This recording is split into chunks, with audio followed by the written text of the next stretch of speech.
Ladies and gentlemen, welcome to episode 7 of the Fuck or Suck podcast. We have an extremely special guest for us today. I don't like to go too much into intros, so I'm just going to say, ladies and gentlemen, please put your podcast hands together for Mitch Little. Mate, how are you? Mate, very well. Thank you so much for having me on this show. It's going to be good fun.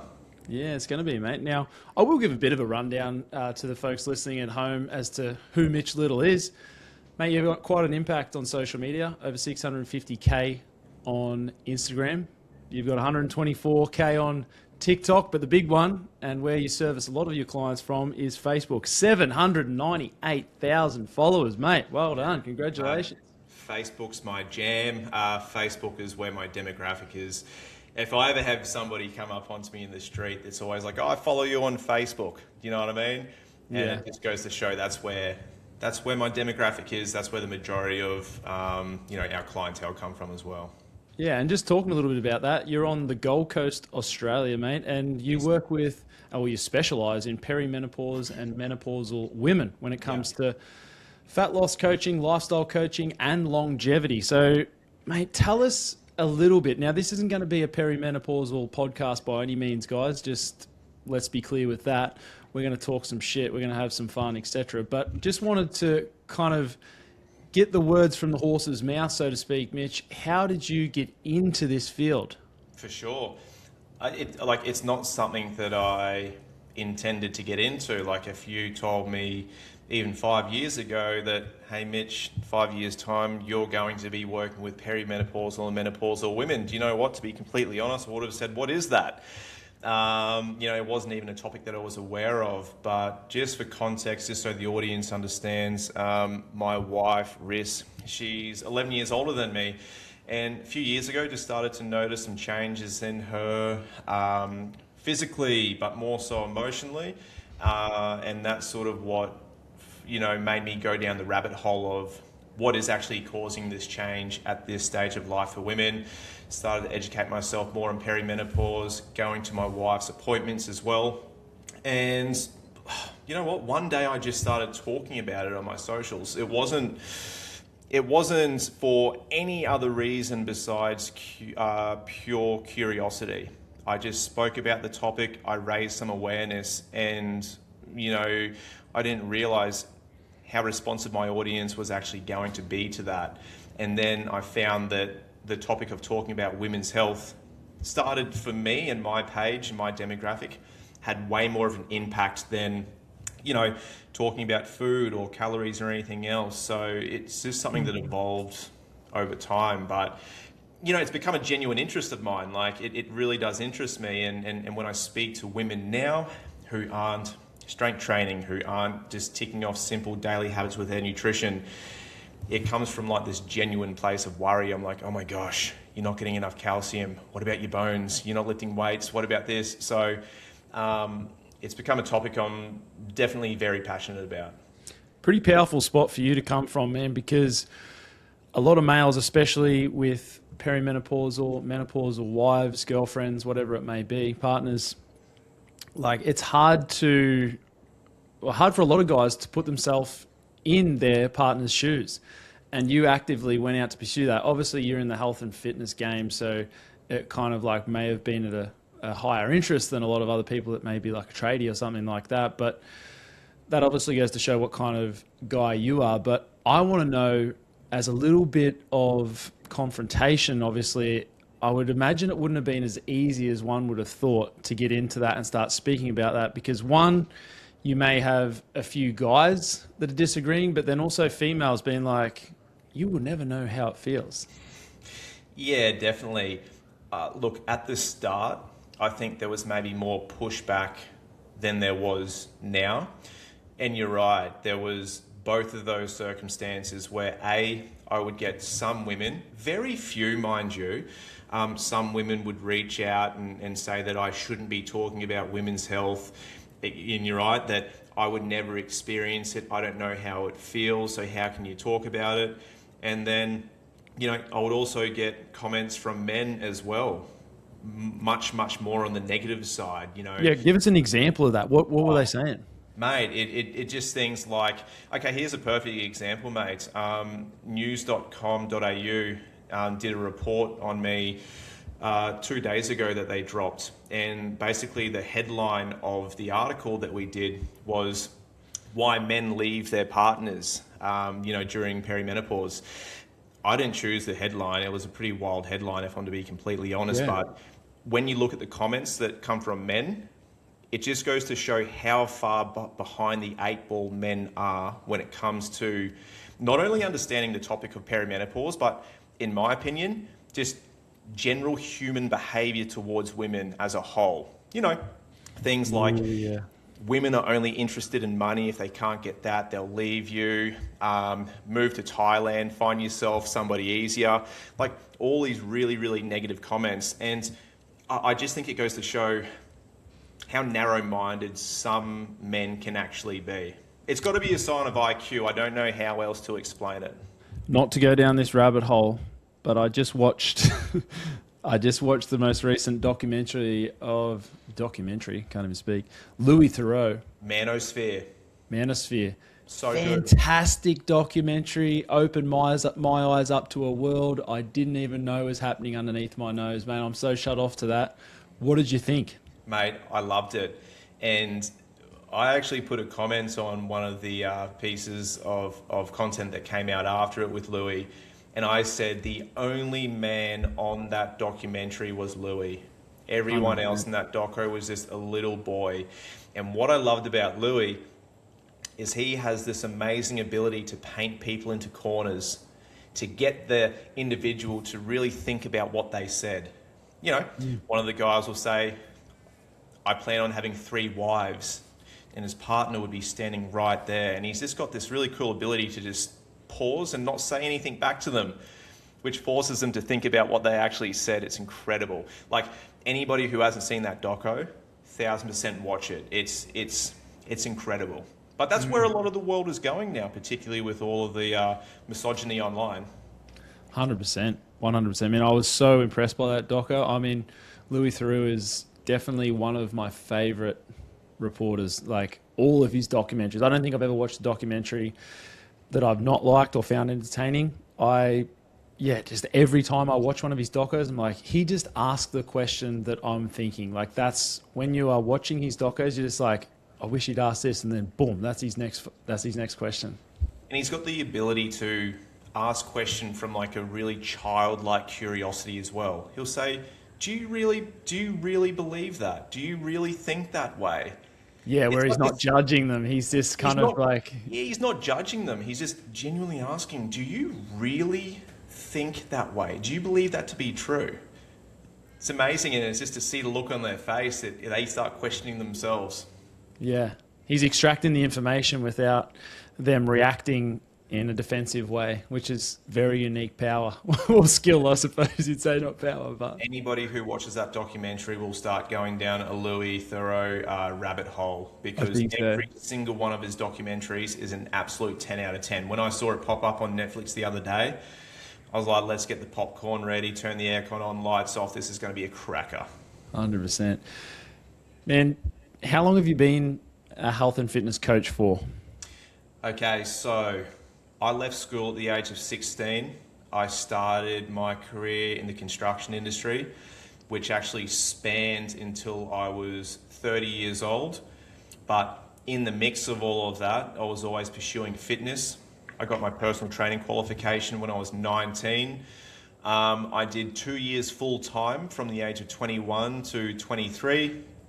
And then I don't know what it was just maybe belief in myself that I wasn't maybe cut out for the industry, or things weren't going the way I planned. I had a kid, all sorts of stuff started happening, so I thought I'd got to get back into the construction industry. But I got back into health and fitness from a full-time perspective at the age of 30, which is sort of just before COVID. I've done my miles in the gym. 10,000 face-to-face PT sessions. I used to coach 120 clients myself in the online space, and it's been the last year and a half or so that I've now got a full team of coaches working for me. So it's been a pretty wild transition. I've been there and done every aspect of the health and fitness industry as far as, coaching. Keeping yourself in incredible shape as well, and All my best. natural as well, mate. A lot of people get the accusations coming through, as do I, about the whole enhanced/natural. Yep. Mate. How do you take that on board? Is it a compliment or an insult? Depending on what kind of mood you're in.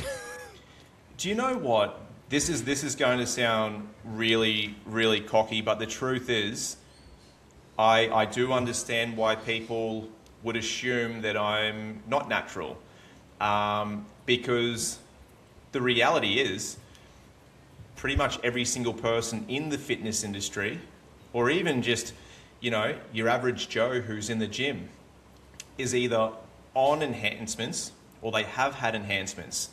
So for me to say to that person, how dare you say that to me, it's kind of a hard place to be, because it's like, well, I get it. It's just something that I've got to accept. I've been accused of being not natural since the age of 18, so it's just water off a duck's back now. But I do not know many people in the industry. I was actually talking to our mate Alex Gamble the other day, just the other morning. We were talking about this exact same thing, where we said, you, I, yourself, the only people I know who haven't dabbled in that world. And it's never been something that I was ever interested in. It never really crossed my mind. It was never like, oh, maybe I'll do a steroid cycle. Do you know what I mean? I choose health, to be completely honest. Yeah, and that's the thing, man. At the end of the day, like, people can throw any accusation they want, but we know what's going on inside our bodies, and really, at the end of the day, that's all that matters, We know our hair's not just going to start falling out, or, our liver or kidneys are going to get shot. Like, full head of hair on both of us here, mates. Mate, I tell you what, it's a bit of a telltale sign nowadays. Hey, you see all these people online, all of a sudden they're either getting, hair transplants, or the hair's falling out, or, it makes you wonder what's going on there. Yeah, I mean, balding is a thing too, right? I mean, this is the thing, and we spoke about this gynecomastia. So you had gyno, right, when you were young? I had gyno in year 9. Yeah, so I had gynecomastia, and that was one of the first reasons I got into training, because I didn't like having man boobs, and I actually had to get my gyno cut out. But the weird thing that happened for me was I started training because I developed gynecomastia. If anyone doesn't know what that is, it's basically hard adipose tissue behind the nipples, or you can just get like breast tissue from an imbalance of testosterone and estrogen. But mine stayed and it didn't go away. So I started training to be able to sculpt my chest so it didn't look as bad. But then when I started getting muscular and putting in years of work, people thought that I was taking steroids because I had gyno. So it worked the other way around. I was like, fuck, that didn't work out too well. Mate, I ended up getting it cut out, but... It's actually rough, hey, because I actually do, to the blind eye, you can't really see it, but I do actually have, tiny little scars under both nipples, right? And there's this another point of accusation right there, like you said, but I got mine removed in year 9. I tried to hide it for years and years and years. Every sort of family holiday that we went to, go to the beach, I'd have to keep a wet shirt on. I did everything I could do to keep them hidden. And it wasn't until one night at footy practice, we did shirts on versus shirts off, and unfortunately I got selected for the shirts off team. So I got painted into this corner where I could no longer hide anything. And my parents, I think, knew what was actually going on, because my brother had already had the surgery himself. So on the way home from training that night, my dad just mentioned to me, hey mate, do you want to go and get the same thing that your brother got? I was like, yeah. So it's a really tough thing to go through as a young kid, for sure. 100%. Man, obviously I want to get to, well, I know you, but I want the listeners to get to know you, and I want them to determine whether they like Mitch Little and whether they agree and want to continue listening to this podcast. So what I thought would be a fun thing to do to kick us off is basically give you 10 popular things within the fitness industry, and I want you to rate them from 1 to 10, 10 being the most important, 1 being the least. So they can kind of give an idea whether their values align with yours, all right? So are you ready? For sure. All right, so basically I'm going to just say 10 things, and you're going to say 1 to 10 on what's most important, right? You can give more than one a higher rating as well. Yep. Number 1, sleep. 10. Ooh, love that. Protein intake. Geez, that's up there too, mate. I'm gonna give that like at least an 8. Daily steps, 5, resistance training, 10. calorie intake / energy balance. Calorie intake / energy balance Yeah. in terms of weight management. Yeah. Yeah, I'm gonna give that an 8. Hydration. Geez, mate, you give me all the cracker ones. Hydration, look, far out the benefits of being hydrated and what it can do for you. It's pretty insane. So I'm going to pop that up around a 7. Creatine. Oh, geez, the hype word of 2026. Gosh, look, it's good. Is it the end of the world if you didn't use it? No. I'm just going to throw that around about a 5. Ooh. Whey protein. Whey protein, again, it's great. Can you get protein through whole foods? Yes. Some people need protein in their diet as well, just through pure convenience. Mate, I'm going to slip that around about a 5 as well. I think supplements can be like that's an afterthought in my opinion. It comes after everything else. Pre-workout. Oh, mate, 2. And supplements for balancing hormones. Supplements for balancing hormones, 10. One more. Peptides. Mate, do you know what? You'd think that this is something that I should know a lot about because I'm in the health and fitness space, but peptides is something that I genuinely do not know a lot about. So it's something that I honestly couldn't rate, but I know it's a hot topic. It seems like every man and his dog is currently on peptides, but for me, I just don't know enough about it to even jump in that conversation. The truth is, Mitch, no one knows enough about it and what the long-term effects of it are. So that's the kind of like where it should stay until the research has run its course. Yeah, I think it can be like a bit of a dangerous thing right now because everybody's just jumping on the bandwagon, aren't they, without any consideration to what they could potentially do long term. So, you know, mate, I'm all about the basics first. Sleep, nutrition, hydration, everything else that comes after that. You know, like I said, it's just an afterthought. You can get the basics right, you're going to crush it. So which one of those things that we just went through then do you think people massively overestimate the importance of? Sleep. Yeah. Okay, so we can talk about nutrition and sticking to like calories as much as we want. We can talk about strength training, all those things. What is going to give you the ability to adhere to those habits consistently is how good your energy levels are, how well you're sleeping. So I would always say that sleep is top of the food chain, and that's going to make everything else better underneath it. You know, you can't say that exercise is better than sleep, because if you're not sleeping, you're not exercising as much as you can. So sleep's number one. There's going to be periods of people's lives where they can't get enough sleep, but it should always be top of mind to try and get the best of what you have available, because I get a lot of people, followers, clients, etc., say, you know, they've got little kids running around or they're working shift work and all those types of things. Like, what would you say to someone that is in that position where sleep is not, like, you know, available? Take it where you can get it, and understand that when you do have those opportunities to sleep when and if you can, you've got to take it. And look, sleep has probably become like the topic of sleep is under a bit more of a spotlight for me, definitely within my household, just because I know how disrupted sleep can be for women going through perimenopause and menopause, particularly when your estrogen and progesterone aren't doing their thing. They're very sleep regulating hormones. And I can see the effects with my wife when she's in cycles of poor sleep. She's not eating as well. She's not training as well. So every single person's circumstances when it does come to sleep, it's going to change. It's going to be individual. But I think that if you just keep in your mind how important it is, and you should do everything possible to get as much as you can when you can, that's at least going to be the best start. Because a lot of people don't even think about sleep and how good it is for your longevity. The reality is, I mean, you've only just got to look at the statistics of like people who work night shifts, you know, nurses, police people, firewomen, firemen, like, you know, it decreases your lifespan. So sleep. Man, just finished Brian Johnson. I'm sure you're familiar with him. Many of the listeners may be familiar with Brian Johnson. longevity expert. He spent hundreds of millions of dollars on longevity and doing research into the best supplements, the best activities, the best things to do. And the number one top thing at the top of the list is sleep.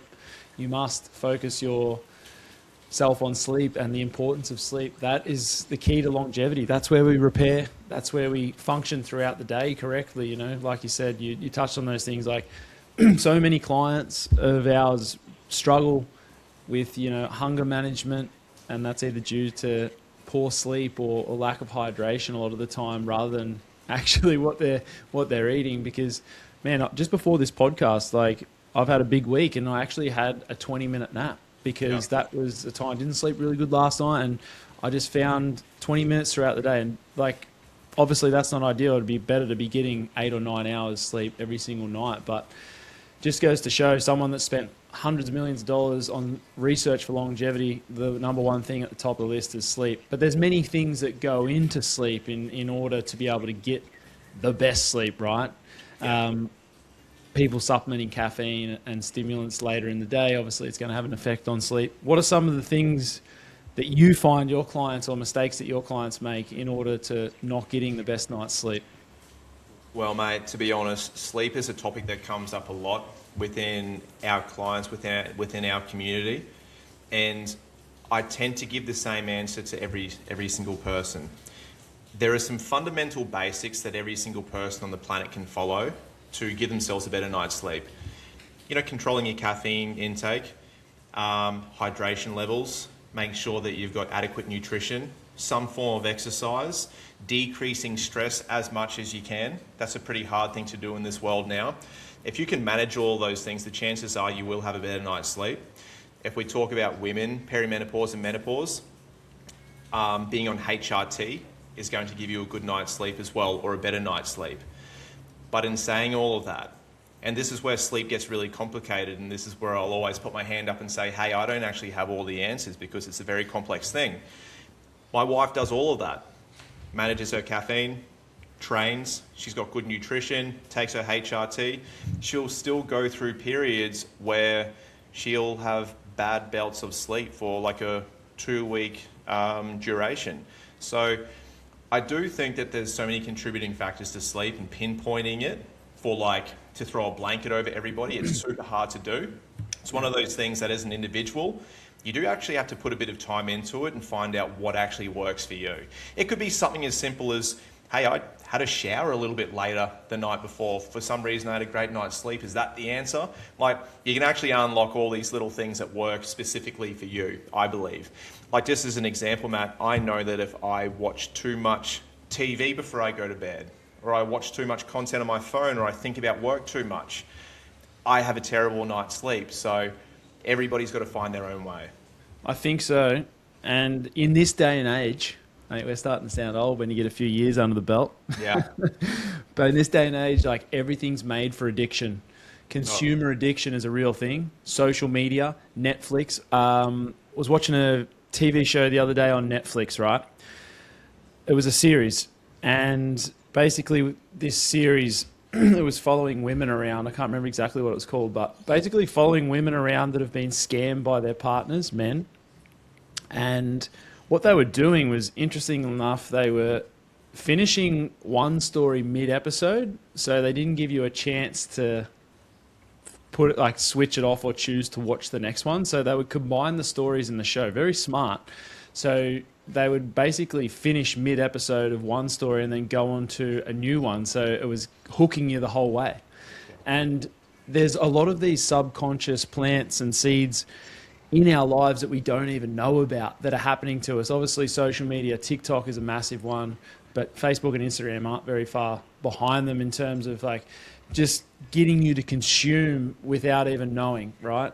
And just everything in our life these days is tailored towards that. So if you can minimize that and set boundaries around that, like, it's definitely going to help with your sleep, right?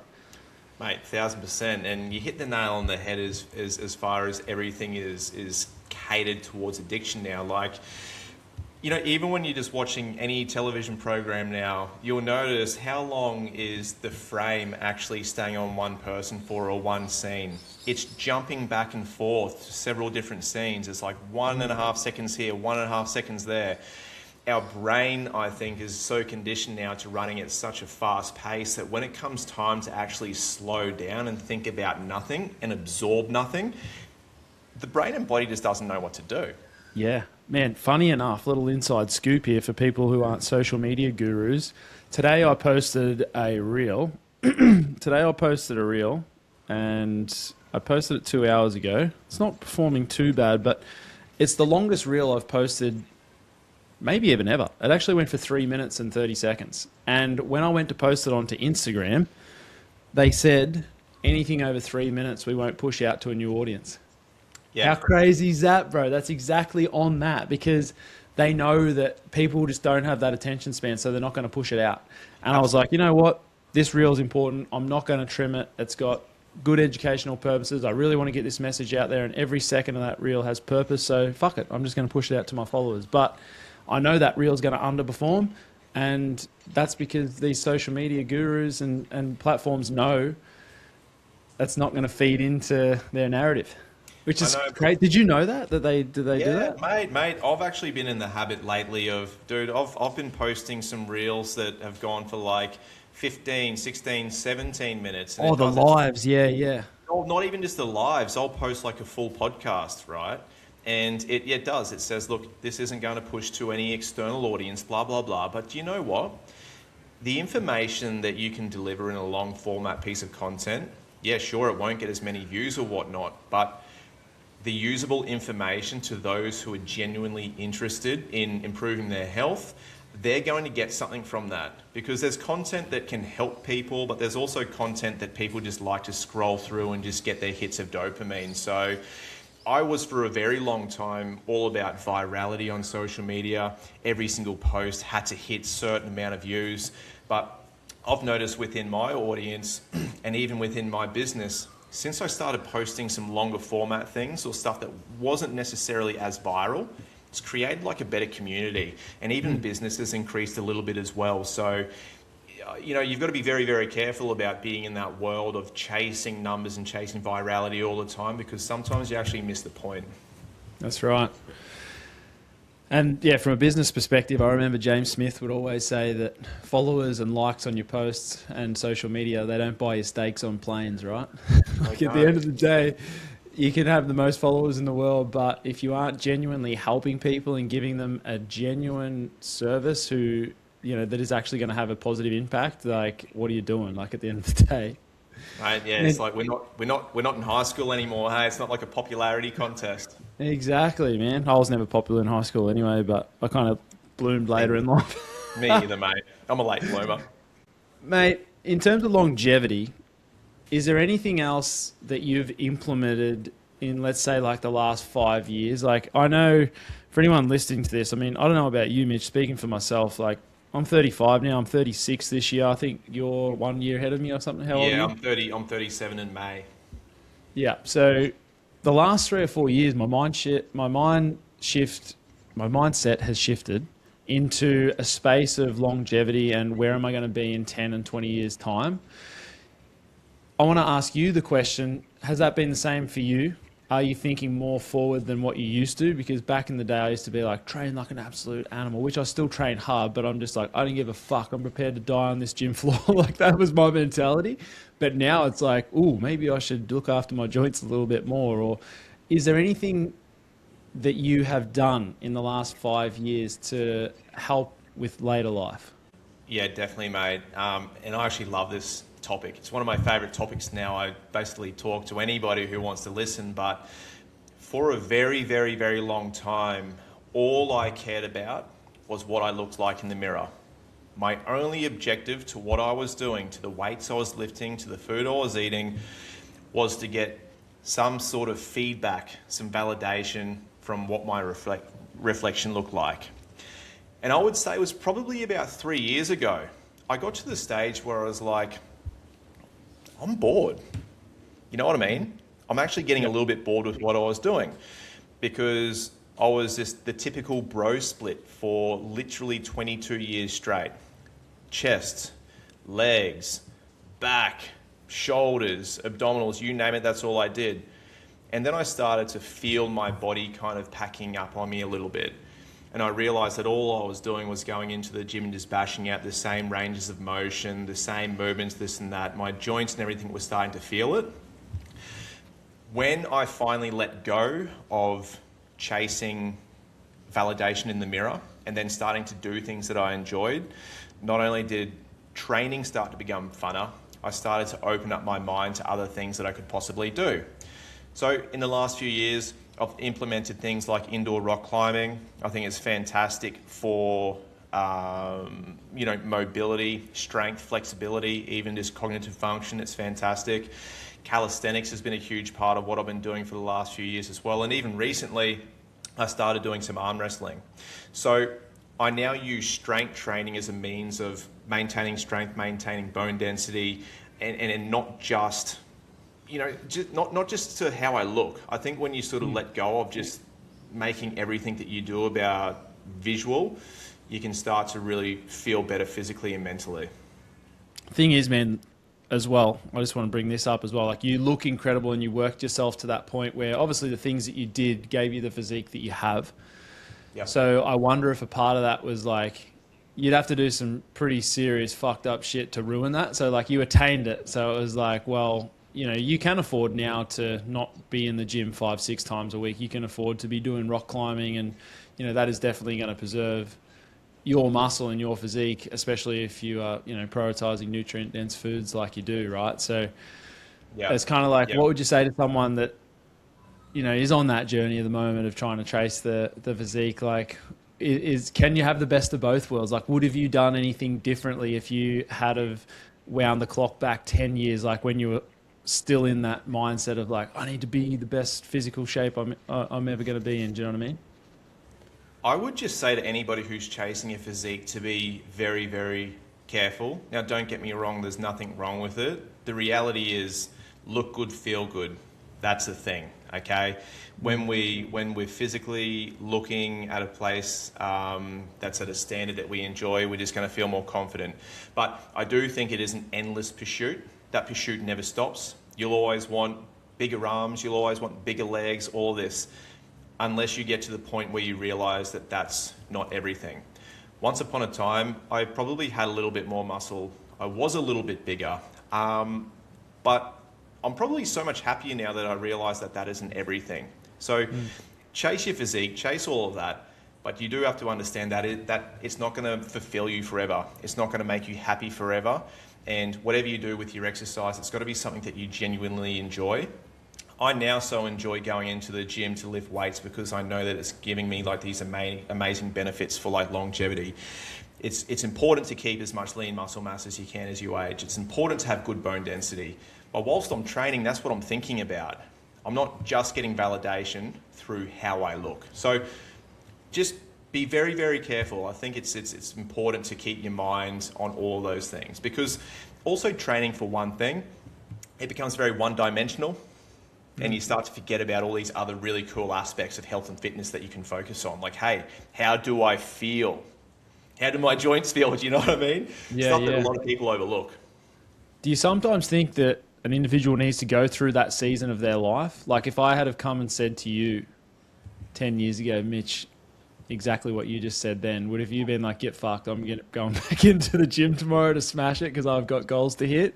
Yeah. Or do you think it is a place, like, do you have to go through the journey to hit the destination of coming to this conclusion? I'm just trying to probably ask that question more so for people to open their minds from a couple of blokes who have been through what they're possibly going through right now. Look, I do think so. And one thing I'll say is I don't regret anything that I've ever done in my life in terms of how I've, trained or the path that I followed, because I tell you what, to think of the fact that for the most part of my life, from the age of 13 till, 33, the amount of discipline that requires to turn up every single day and more or less do the same thing, that teaches you a lot about what's required to achieve a goal.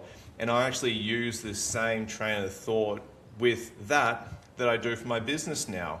People think achieving a result requires like all these big, exciting, marvelous new things that you do every single day.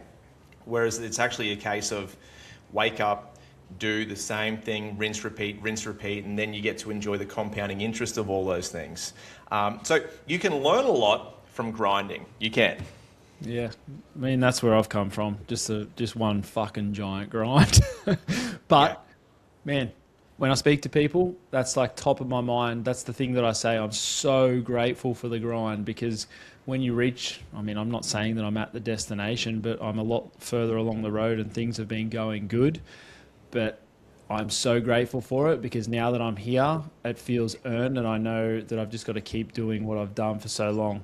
I've seen people within the fitness industry and other industries, they rise to the top quickly, and it seems really good because they get out of doing the work for years. They get out of the failures and the heartbreak and the grind, but they don't last at the top for very long. And that's because they don't understand what it took to get there. I mean, we can always use winning the lottery as an example for someone who hasn't had to earn it. Like, typically, I think there's a very large percentage of people who win the lottery and then they blow it all very, very quickly because they don't know how to manage money. They didn't have to work for it, and it doesn't feel the same, right?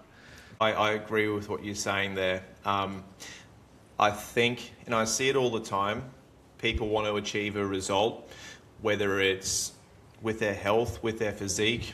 It could be an individual who's working in a job that they don't enjoy, and they've got this goal or dream of starting their own business or progressing forward. I genuinely think the reason why a lot of people don't succeed is because they're not willing to do the work. And that's a hard pill to swallow. That's a very tough truth to face yourself in the mirror and go, you're not willing to do the work. It actually hurts.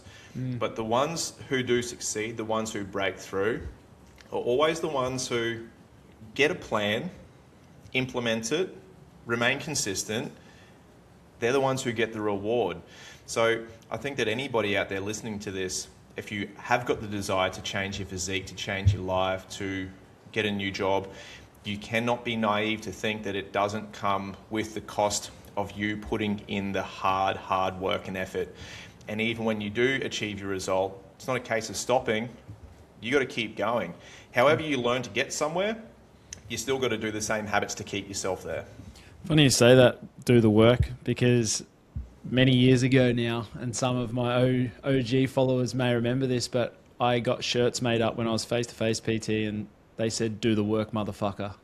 I used to wear it every day when I trained, man, because that's what I tell myself back as far as my shearing days when I used to shear sheep. I'd be like, just got to do the work, motherfucker. And that's what I used to say to myself every single day. And that's what I've told myself forever now. And there's a secret in the hard work, man. And there's a massive, massive reward in the work.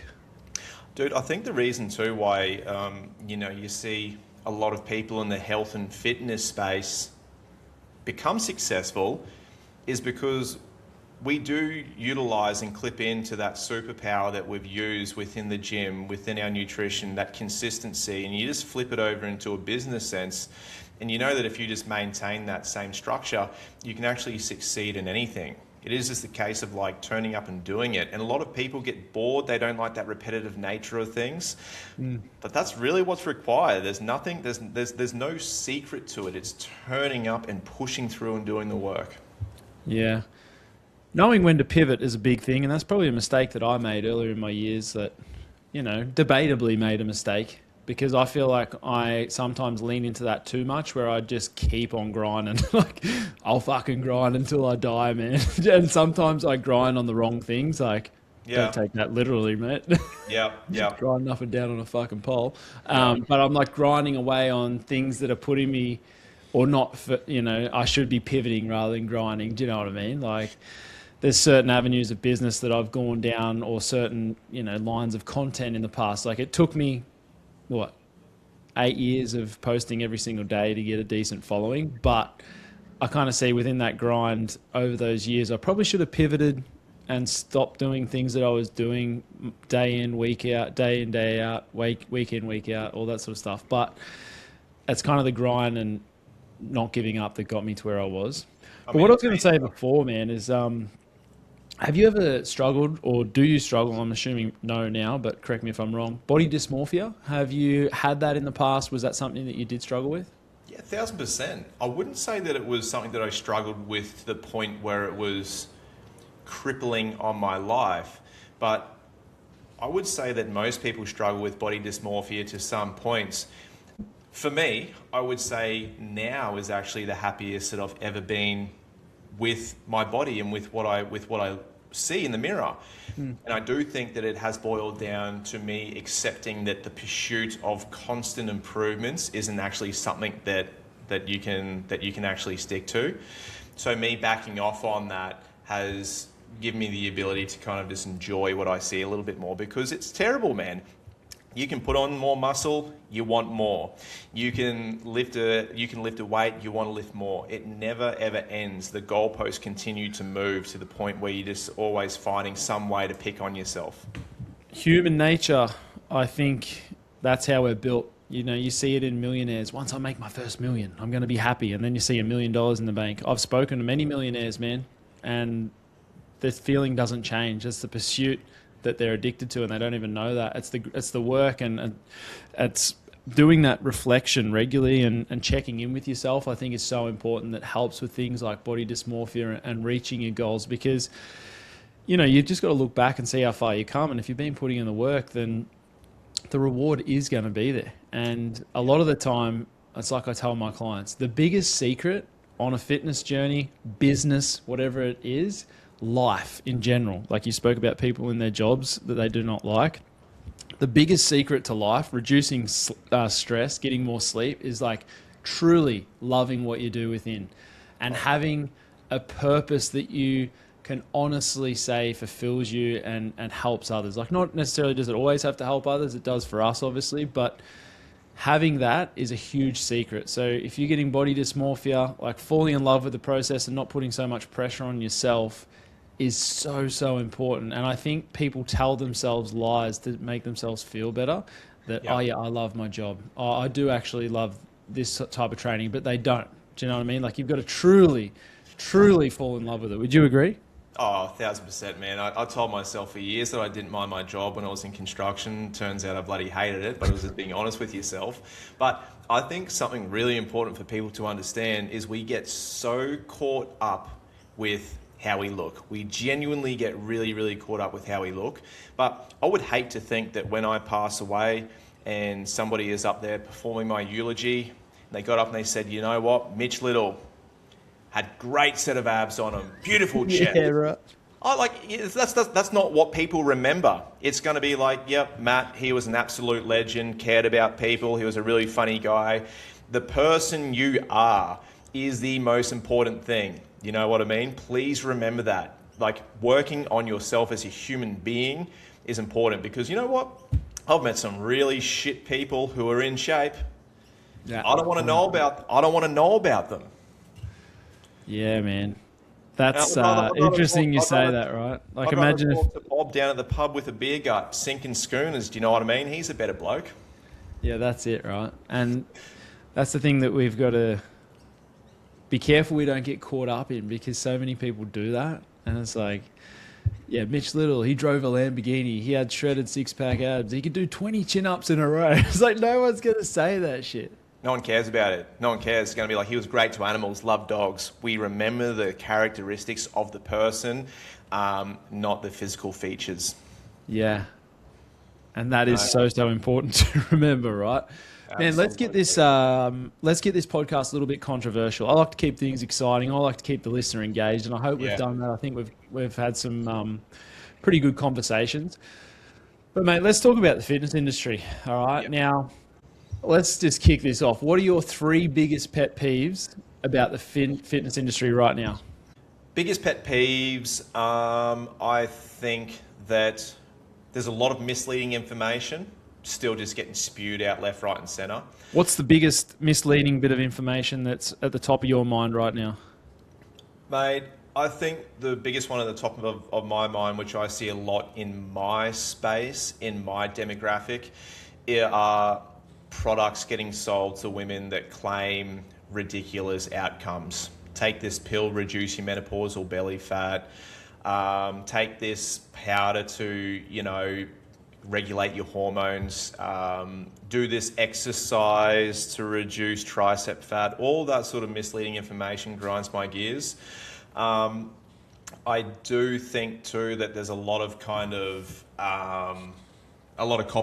I think there's a lot of the same information just getting regurgitated left, right, and center. That's a big thing. There's people stealing people's ideas, and we don't have intellectual property for an idea, but I think there does come a point where it's like, think of your own stuff.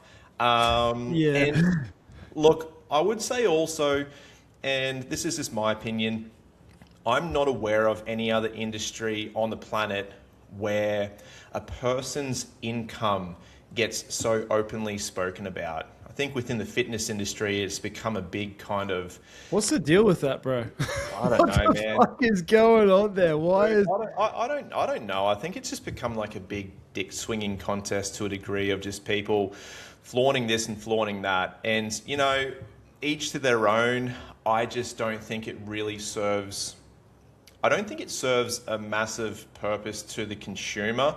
I think it sort of misses the point a little bit. A lot of people within the health and fitness space get caught up where the content maybe becomes more about themselves as opposed to actually helping the client. You want to do sort of that sort of stuff on your personal page, that's fine. But I think always remembering that our target audience are individuals who want to be helped. I couldn't imagine that there's like construction workers with Instagram pages who are flaunting how much money they earn and this and that. I just think it's a bit of a bizarre concept, that's all. Yeah, I think what we spoke about before, about our clients with body dysmorphia, and I think there is a lot of people that get into the fitness industry and then turn their hobby into a business, and they're still struggling with those things. And it attracts that type of person in where they need that gratification, like they need that dopamine, they need approval of others to make them feel good. So possibly with the fitness industry, that is one of the big reasons as to why people do feel the need to be able to have to flaunt their wealth, because they're not genuinely getting enough satisfaction out of helping people. It's more so helping people to help themselves. Obviously, we need to charge our clients or else we wouldn't be able to do this to be able to help them, right? Of course, we need to make money to be able to do that. But there comes a point where we're making money and then kind of throwing it back in their face. And like we spoke a little bit about before this podcast, is like, a lot of our clients, it is a stretch to be able to invest, and they have families, and, petrol prices are high, the cost of living is high, and an investment in their health is a stretch. So I think it's a bit unfair for us to be throwing it back in their face and be like, yeah, thanks for joining the program. Watch how fast my Lamborghini goes. And mate, you know what? As we was talking about before we went live on this, you're driving around your Land Cruiser, you love it. I'm driving around in my van, which, by the way, everyone, if you ever want to spot me on the road, I've got a 2020 Mitsubishi Express, and the front bumper's actually currently hung on by duct tape. But you know what? A van was always my dream car as a kid. I got it. I've got my dream car. I can whack my dogs in the back of it. But I don't know, man. I think I'm personally a huge fan of people who remain wholesome and humble. I like the people's champions. You know what I mean? Yeah. I mean, you can definitely look at it from two angles as well, because as we say this, it's completely okay to splurge and to buy a really nice car if that's what you're into, or a nice house. But I think there is a line in terms of like being cocky or arrogant with it, or it's, like if you're seen to be driving a nice car, that's okay. But if you're flaunting it in a way where it's like, we all know the way, right? Yeah, I got you. I see. But I suppose my angle is it's okay to have those things, and it's okay to make lots of money. Like, it's 100% okay to make lots of money. It's okay to buy nice things and have nice cars and nice houses, but it's how you deliver that if you're going to share that with your audience, I suppose. Absolutely. And I think a lot of people do cross the line, especially these coaches in Dubai and all those types of things. Yeah. And actually, one other industry, obviously in the wealth industry, but trading is a massive one. Obviously, you see all those people in Dubai and shit. What about you, mate? What would you say what would be your, pet peeve in the fitness industry? Oh, man. Oh, where do we start? Pet peeve in the fitness industry. I don't like how everyone's gravitating towards the quick fixes. Like peptides is the big thing. When I look up and down and I zoom out over the last 10 years, after being in the fitness industry for so many years, I think we see these things come and go. And it's very clear to us who have stood the test of time in the fitness industry. We see the keto diet come into fashion. We see carnivore. We see seed oils. We see if it fits your macros. We see all these things come and go. And it just frustrates me. I would say that's my biggest pet peeve, is seeing these things come in. And I suppose now I'm fortunate enough to be able to platform where I can call it out and give my opinion, and the people that agree will agree, and the people that disagree will disagree. But I suppose playing my part to be able to bring more clarity to the fitness industry and help the people who are open-minded enough to listen, I suppose. So my pet peeve would be the fad diets. And what about people that think bread's going to make you fat, mate? That's your thing. Oh, mate, what is with that? Like, if bread makes you fat, I should be big as a house. That's it. I had 2 slices before we started this podcast, mate, actually. Mate, I'm a very simple bloke. You know, I wake up in the morning and I am thrilled and so excited to put my 2 pieces of toast in that toaster and whack some eggs on it. The smell of the bread wafting through the house, I mean, that's living to me. I couldn't imagine it being any other way. But anyone out there listening who's still concerned, does bread make me fat? Please let this be your clear message to incorporate bread back into your life. Yeah. All comes down to education, calorie awareness, prioritising those whole foods and knowing how much you're consuming. Yeah, I suppose, going down the rabbit hole of pet peeves as well. One thing that I'm seeing more and more is the carnivores are taking it up a notch and they're going 1 meal a day. OMAD. They're even giving it a name. Did you know that was a thing? What's it called? OMAD. Didn't you know that? I don't. 1 meal a day, baby. That's what it. And bro, they're putting levels onto this shit. So now it's like you can only eat 1 meal a day. It gives you better clarity. You're more efficient throughout the day. No. Fuck, man, I'd be bloody punching the fridge if I only had 1 meal a day. Mate, I'd be the worst person in the world, honestly. Like, I've actually gone to 3 meals a day now, just out of pure convenience. So I put all my calories into 3 meals and then I have dessert. So I kind of just alleviated my snacks. Yeah. That was even a little bit of a weird push to begin with, if I'm to be honest. It disrupted the apple cart a little bit, got me out of my usual routine. But if someone said that I could only eat 1 meal a day, I'm like, well, eating's a big part of life. Let's face it. It's okay to accept that eating food is an enjoyable process, isn't it? Yeah. So I look forward to it, man. That's the thing, right? Like, yeah, I suppose any sort of thing that you take on, you've got to make sure that it is sustainable and something that you're willing to do for a very long period of time. I think, everyone's just after that quick fix. And a lot of the time, people will lose weight if they go to an OMAD diet. If they're just having 1 meal a day, it's very hard to overconsume. But is it sustainable? Is it something that you can stick to for a long period of time? And is it something that you are willing to do? What happens if you want to go out for lunch with your great auntie or something? Do you know what I mean? Like, what happens if we want to go out for lunch? Oh, no, sorry, Mitch, I'm just going to stick to the waters, mate. I can't eat until 6 o'clock tonight. Yeah, no dramas, mate. I'd have to cancel my plans tonight. I'm going to a British pub tonight. I'm having a roast and a Guinness. Like, I don't want to cancel that. Exactly right. Please. Yeah, 100%. Now, if you could change one thing about the fitness industry overnight, what's this one thing that you would change? Jeez.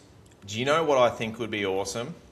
I think that it would be cool if everybody's content somehow had to pass like a bullshit detector. That'd be unreal. I think it would change the game completely. It wouldn't give people the ability to have this platform to spread misleading information or sell nonsense products.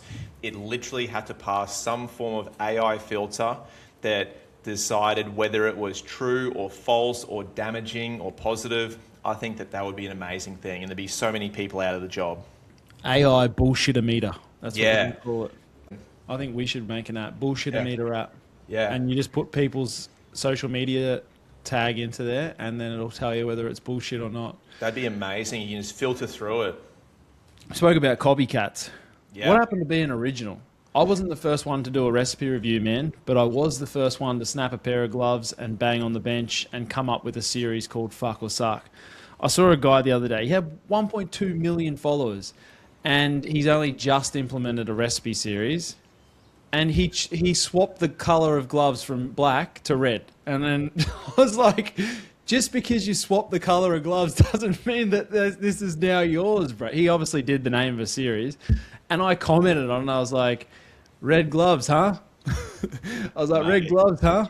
And then someone else wrote on there and they were like, why the gloves? And I was like, I was thinking the same thing. And then he came back and tried to say it was a reference to some movie. I'm like, bro, there's no way this is a coincidence that you came up with a recipe review series, gave it a name, which I can't remember what it was, and just used red gloves instead of black, and you snap them at the same point that I snap in all my videos. What the fuck is going on there, Mitch? Mate, do you know what? That actually infuriates me. And I'll share a quick story based off that. I lived this in like real life, face to face. It was in the early days where I started to pop off on social media. I think at that point I had 17,000 followers. I thought I was king of the world. I've cracked the code. I'm so good at this. I had another coach on the Gold Coast, and I hope he listens to this podcast because he knows who he is. He reached out to me and he asked me for some tips. Now, the worst trait about me, and it's something that I have to fix, is I am over accommodating. I am too nice and I want everybody to succeed. So I said, mate, instead of me just telling you, how about I come to your house? I'll show you how to film a reel. I'll give you a few tips. Yeah, sweet. Next minute, this guy starts popping off, right? He starts gaining followers. Some of the content he was doing was mine almost word for word. Now, my parting conversation with this individual, which I hope he's listening to, I said, now, mate, please keep in mind, these are just templates. This is structure. These are just some basics to, get people to listen and gain attention. Make sure whatever you do, you just clip in your own personality and use your own method of content. Yeah, see ya, boom, boom, boom. Anyway, I hit him up. It was quite awkward. I said, mate, I've got to just let you know I'm not okay with what you're doing. It's a little bit weird. You know what he did? Blocked you. I'll tell you who he is when we finish this podcast. Yeah, all right. Everyone's intrigued to know, I'm sure. But, I'm mate, intrigued to know. Anyway, yeah, it's funny, man. What is with that? I mean, I kind of see it. I had Eric Wiggins Keto Snacks. I'm sure maybe not. You don't know. Yeah, anyone, right? yep. You know Keto Snacks? Yep. Anyway, he's got like 3.9 million on Insta. But he says he doesn't give a shit when people copy him. I'm a little bit like you. Like, it doesn't annoy me, but it's like, just change it up a bit, man. Like, do a recipe review, but don't make it a series. Like, do a recipe review, but do something that fits your character. Like, you can still review a recipe, but just do it in a different way. Just because you come up with a different name of a series, or you change the color of gloves, or you fucking throw the phone in a different angle or something like that. Do you know what I mean? Like, it's all these little things, bro. I'm just like, where did the creativity go? Do you know what I mean? Mate, that's the thing. And I don't know if it's because of our day and age with AI and everybody's lost the ability to use their own brain. But, for me, and this may be at my own detriment and even growth on social media, but I'm so stubborn. I'm always like, nah, I'm going original. I'm going to try and think of my own idea. You'll even hear people say like, oh, when trends kick off, make sure that you follow the trends. I'm too stubborn for it. You know what I mean? Like, nah, I don't need that trend. I'll think of my own thing. But there are just there's different levels to this game, and there are so many people who are copying each other. And I think it can have an effect on the industry as a whole, because the consumers are going through social media, listening to everything that we're saying. And it gets to the point where I don't even think they're listening anymore, because they're just scrolling past, because it's just a replica, one after another, one after another, one after another. If I was to say, oh, do you know that person who does the calories? They'd be like, who? What one? Like, well, imagine if someone said the recipe reviews, man. Like, fuck me. Like, that's the thing, right? I'm too stubborn not to stop, though. I know everyone's doing it, but I'm like, I fucking No, run but this. I run this fucking recipe No, review you series. found no, you found your own way, but like you said, you weren't the first one to do recipe reviews, but you found your own way to make it your unique style. Do you know what I Yeah, mean? It's like 100%. nobody invented anything that anybody says on social media, but finding your own way of delivering a piece of information, I think that's the fun part.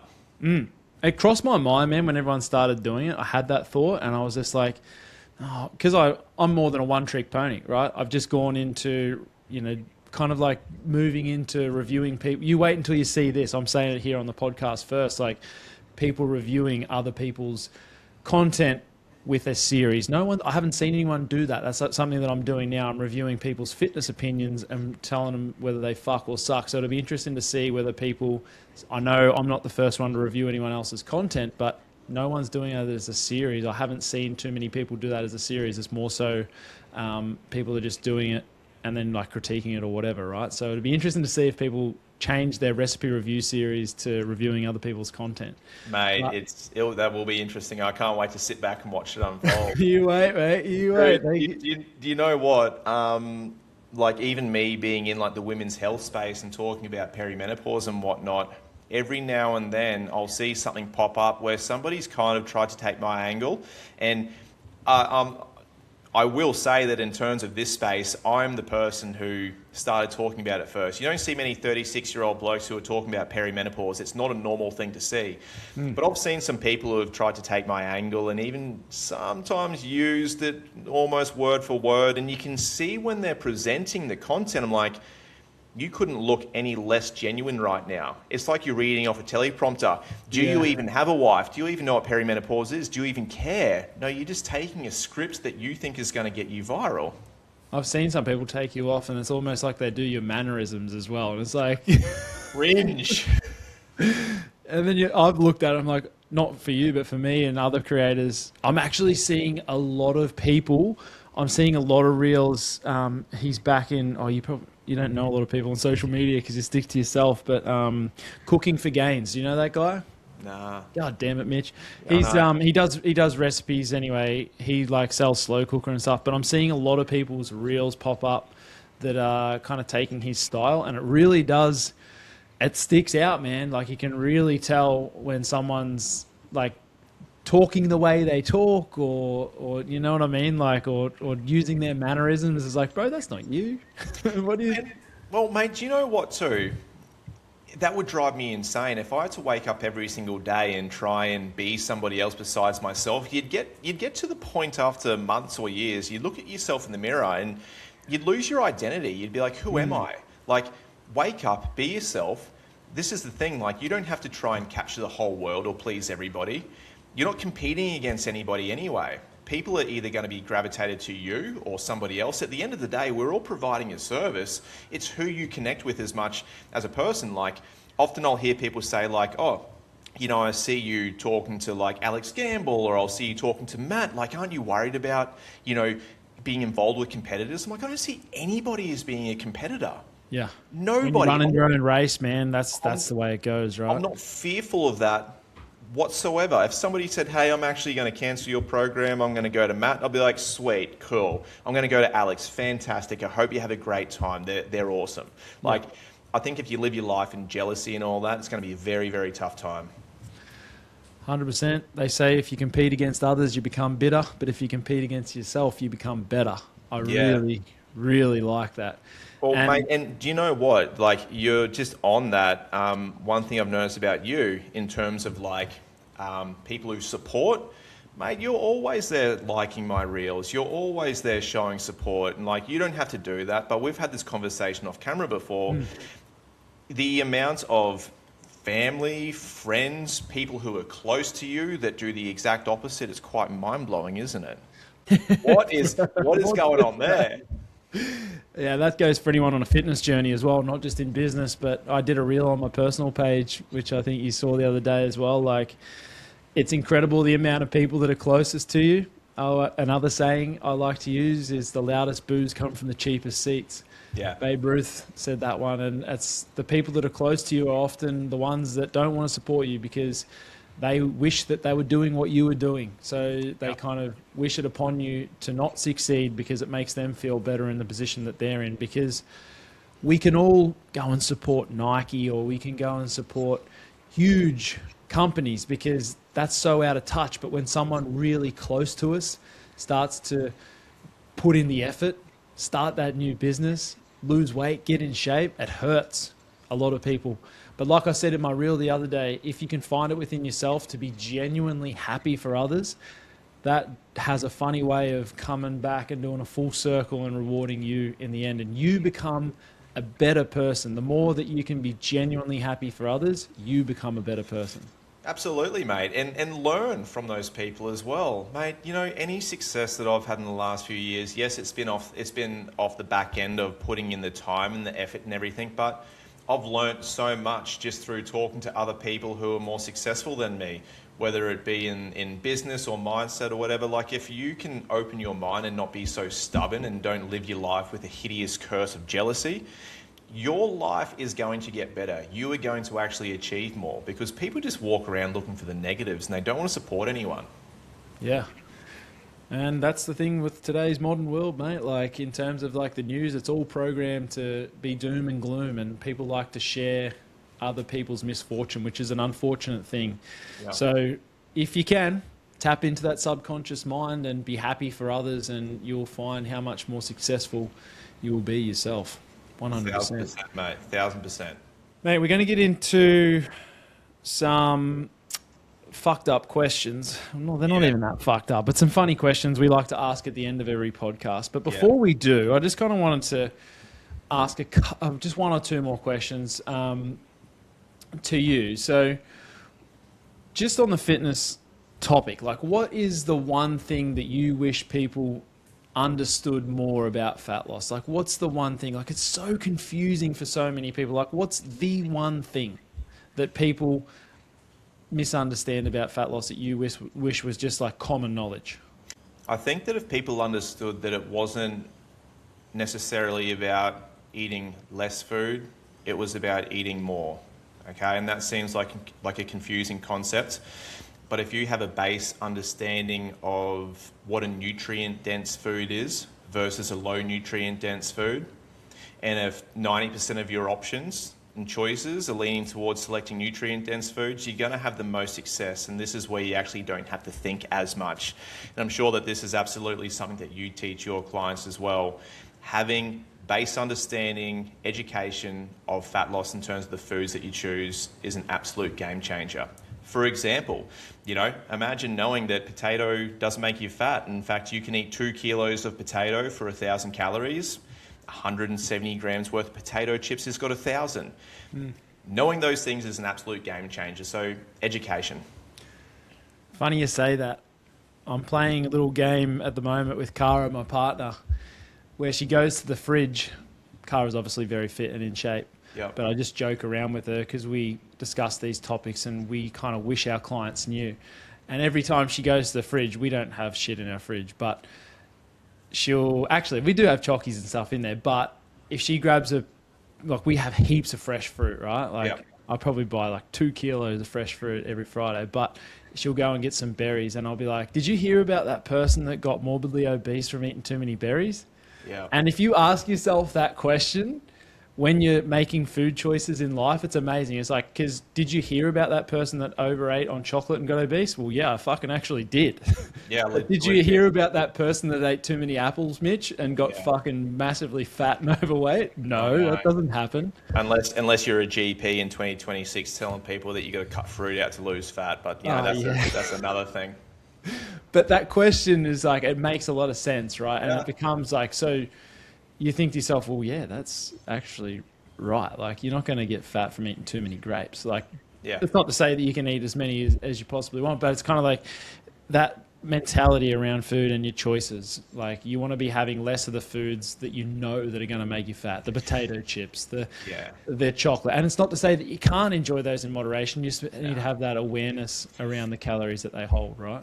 I just think that there's too much information out there now and it's confused people. You know, I actually just did a quick reel about it before we did this podcast where like, if you legit had to tick off every single thing that you hear in social media about health and fat loss, if you had to do it all in one day, you wouldn't start because it's too overwhelming. You literally only need to know a handful of small tips and you're going to win the game.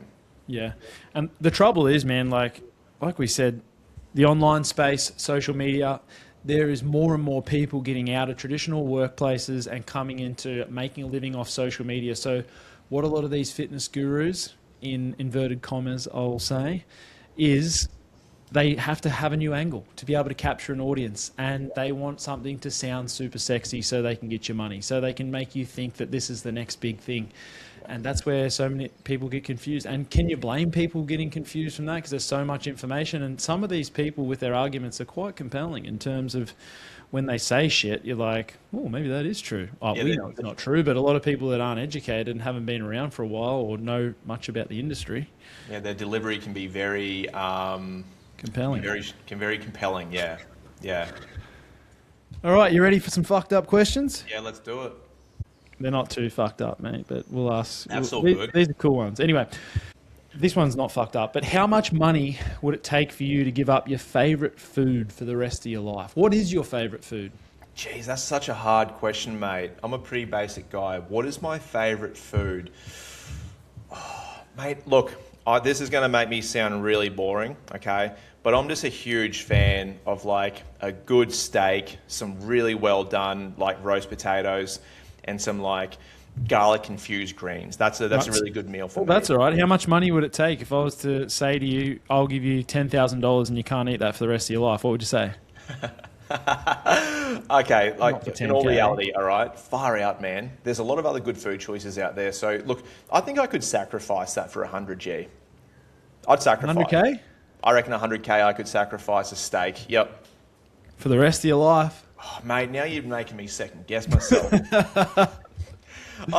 Yeah, no, I'm going to stick with that answer because I can adapt. Fuck, bro. I don't know. What about you, mate? Nah? I don't know. Well, I'm pretty much in the same category, bro. I love... Isn't this funny? Like, I really love a really nice steak or a really nice piece of salmon or like a really nice fresh piece of fish, like something like that. I'd say probably steak. I'm probably in the same boat as you. It's not like pizza or burgers or anything like that. What's your value? I love the way it makes me feel as well. Like, I feel really good and not heavy. I feel clean after eating it. I like the fuel it gives me. So, fuck, I don't know, bro. I reckon I'd want $500,000. $500,000, right. Fair call. It's a good experience. Imagine never being able to go out to that. Like you said, you're going for a steak and a Guinness tonight, right? That's not possible, bro. And it's 100K. Fuck. I mean, that's a bit of money, but I know in the scheme of life, 100K isn't that much, is it? In the scheme of life, like you spend not for the rest of your life, bro. That's an experience. That mouth-watering steak and a Guinness. All right, mate. I'm gonna bump it up. Let's go $500,000. You've sold it. I'll take a picture. If anyone out there's listening and they don't want Mitch or I to eat a steak, it's going to cost you $1,000,000. I'll send you a picture of my steak tonight. I'll send you a picture of my $500,000. Nice deal. Briefcase, mate. Would you rather relive your... Oh, hang on a minute. Oh, yeah, we'll ask this one. Would you rather relive your best sports moment? Have you ever played sports before? Yeah, yep. What sports? Mate, everything. Like, I've done it all. Like, what's your best? Mate, I would say probably my best sporting moment is scoring a winning try for a grand final. Wow. It was a cracker. Would you rather give up that moment? Like, it's erased from my memory? Yeah, it never happened. You haven't got the accolades. You can't say on a podcast that I scored a try in a grand final. Okay. Or your best sex moment, like the best sex session you've ever had in your life. Well, look, hopefully there's more of the sex moments to come. No pun intended there. Look, I'll give up the try. I'll give it up.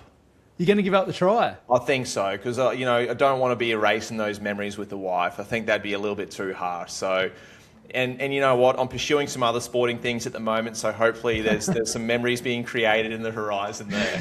Yeah, memories and all, mate. That's good. That sex moment with Barry was good, but we're going to have to just... Yeah, I didn't play much sport, so I can't. Well, and you're still a virgin too, so you haven't got anything. Yeah, I haven't. I You got haven't had you got sex nothing. either. You got nothing. I got nothing, mate. So I'm going to skip to the next question. Yeah. Um, this is a good question. This is a great question, and for All everyone right. listening, please play along. So, do you feel like you're an asshole if you sit in the back of an Uber and don't ask any questions? Like, do you ask a question when you jump into an Uber, and do you feel like an asshole if you don't? Nah. I am Fair at for the peace. transaction. Yeah, no, I'm at peace with jumping in a vehicle and not asking any question. I can say, g'day, here's where we're heading, but I don't feel the awkward silence. I don't feel any of that, and I don't know if it's because it's obviously the job that we do. We give a lot of energy. We're always interacting. We're always talking. We're always giving advice. I see those moments like sitting in an Uber, even getting a haircut, sitting at the barber. I'm more than happy just to exchange of money and service there for me. I'd rather that, to be honest. What about you? Yeah, well, I think in this day and age as well, it used to be more of a thing. I don't like to categorize myself jumping into an Uber and being like, busy day or something. Like, it's like, Nah. I feel like they kind of want no questions a lot of the time. Do you know what I Man, mean? for sure. Absolutely. Like, I was like, you're coming into their workplace. I think it's, be polite, say hello, but let them approach you. If they want to talk, they'll talk. well, mate, you remember when you're a personal trainer how exhausting it can be when you're having 10 conversations a day, with every single client. I think that the Uber drivers would really appreciate, that one client that doesn't say a word, and that is me. Yeah, I think, like you said, I think you're doing them, justice if you give them the option. Yeah. Because it's quite selfish of you to feel the need to bring up a conversation, because that's right. Like, they could have 20, 30 passengers, 40 passengers, who knows, mate, on those short trips that they're having. Imagine sparking up. That's exhausting. That's adding a lot of extra work onto the job. So I think being polite and putting the ball in their court is 100% the way to go. I'm all for that. Mate, like when I get a haircut and the barber asks me questions, this is going to make me sound like an asshole, but I just feel like going, look, can we not go there? You can have 30 minutes off. I'll have 30 minutes off. There's actually one barber that I always hope I get. Her name's Cara. She doesn't say a word to me. I don't think I've ever heard her speak. I know nothing about her. She knows nothing about me, and she does the best haircut as well. So, that's what I'm after. Shout out to Cara. Good on you, Cara. That's it. Like, a lot of people do feel the need. I think barbering is kind of similar to Uber, man. Yeah. Like, that's a common question that all barbers get. Like, oh, how long have you been doing this for? It's Oh my gosh. bro, it's like, No. I don't want to fall into that trap and be. I don't want to be that person. I don't want to be that person, man. Nah. My barber knows. I don't think he listens to the podcast, but like, I'll sometimes just jump in the chair. Like yesterday, I went and got a trim, and I was like, man, I need to edit this reel while I'm doing this. Like, don't talk. Don't speak to me. You do your job, I'll do mine, mate. Everyone gets along, mate. Mate, if you had to win a game show to stay alive, which game show would you choose? And if you didn't win that game show, you'd be executed at the end. Oh my gosh, mate. I tell you what, it would have to be one that requires physical capabilities instead of intellect. Okay. Fucking Ninja Warrior, bro. Imagine that. If you Okay, fucking came off the ring. well, there you go.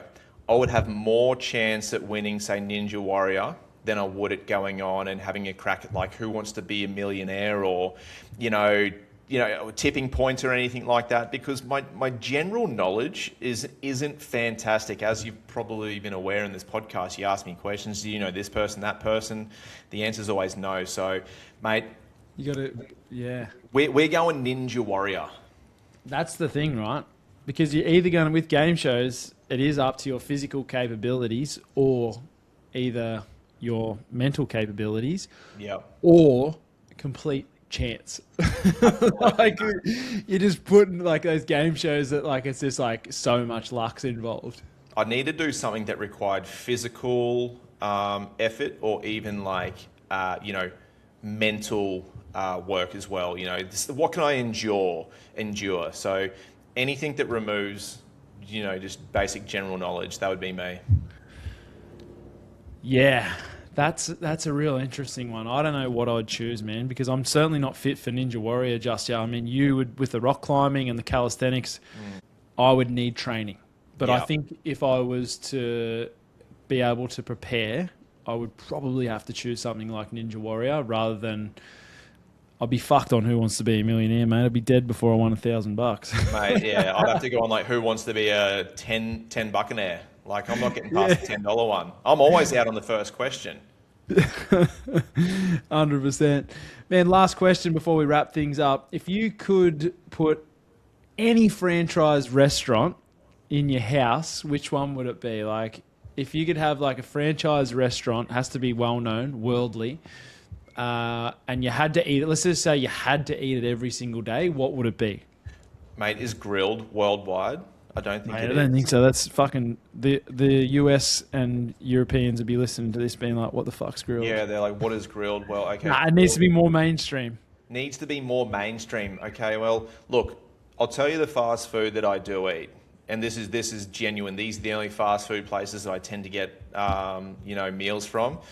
It's either grilled. I'm a big fan of sombreros. I don't know if that's worldwide. Sombreros for people listening is like, nah, it's not. You're such an Aussie, bro.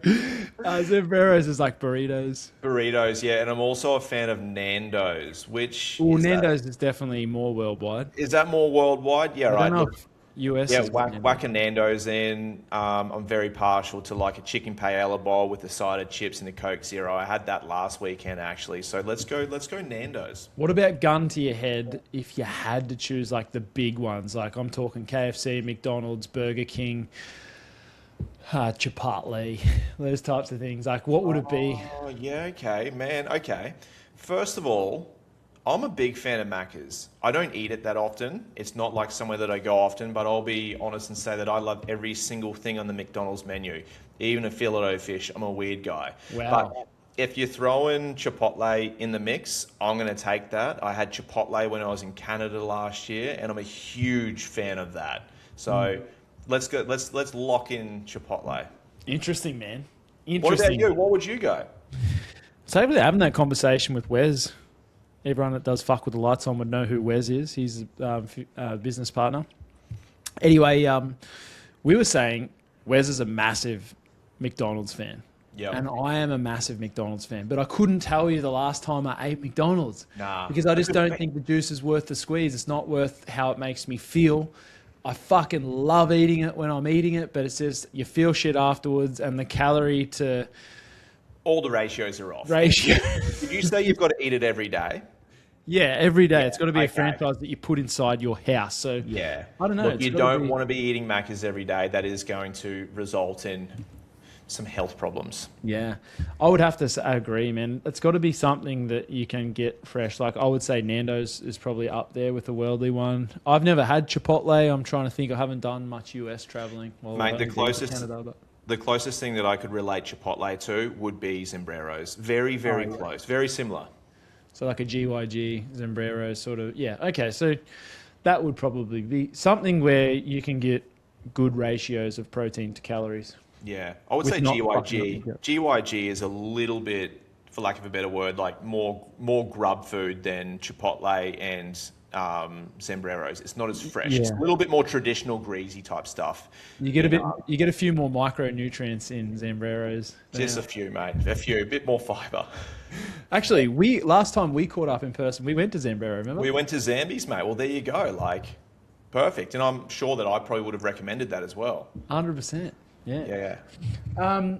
Mate, thank you so much for taking the time out of your day. I know you're a super busy man, and for jumping on the Fuck or Suck podcast. It's been an absolute hoot. If people want to find you and watch your content and maybe even look into some coaching in terms of perimenopause, menopause stuff, where can they find you? Mate, just Google me, Instagram me, Facebook me, TikTok me. What's your handle on Instagram? Mitch Little Academy, I believe. Should I know that, mate? You probably should know that, bro. I probably should. Let's have a little look. I'm pretty sure. It is. It's Mitch Little Academy, mate. Yeah. Yeah, no, it is. My handle is Mitch Little Academy. There you go. bloody couple million followers. I don't even know what my name is. You do YouTube or not? Yeah, YouTube is Mitch Little Academy as well. I've only just started posting stuff on there, but I'm doing some more long format podcasts on there as of recent. So you'll start to see a little bit more pop up on that. If you were to leave someone with just one piece of advice that is on a fitness journey right now in less than 30 seconds, what would be your piece of advice for them after working out for over 20 years and being in the fitness industry for as long as anyone I know? I would say don't think so short term. Too many people hinge all of their success in terms of health and fitness on what they do on one day or even 1 week. Just remember that it's not about being perfect, it's just about turning up most of the time. So if you can expand your horizon and be a little bit less harsh on yourself about what happens in the short term and think more long term, you're going to have far more success. That's the basics done well over time. Mitch Little, thank you so much for joining us. Pleasure, on episode mate. 7 of the Fuck or Pleasure. Sock podcast, mate. It's been an absolute hoot and some great conversations have been had, mate. Look forward to having you on again sometime in the future, but for now we will part ways and say thank you so much for joining us. Legend, mate. Thank you for having me. Good on you. I look forward to seeing everyone on episode 8 of the Fuck or Suck podcast.